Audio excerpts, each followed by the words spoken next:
नमस्कार, मी सुवर्णा दिलीप जाधव, माझे मिस्टर दिलीप भुजंगराव जाधव, मुलगा माझा राहुल दिलीप जाधव, माझे मिस्टर अप्पर कामगार आयुक्त उद्योग भवन येथे कार्यरत असताना आजारपणाच्या ह्याच्यामुळे त्यांचे निधन झाले।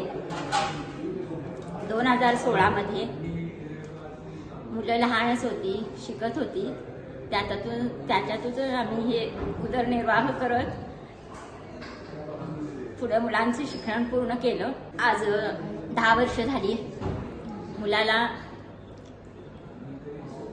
ड गटामध्ये मुख्यमंत्री फडणवीस साहेब, उपमुख्यमंत्री दोन्ही, पालकमंत्री चंद्रकांत दादा पाटील, जिल्हाधिकारी कलेक्टर साहेब अशोक काकडे साहेब यांचे मी सर्वांचे नतमस्तक होऊन मी आभारी आहे त्यांचे।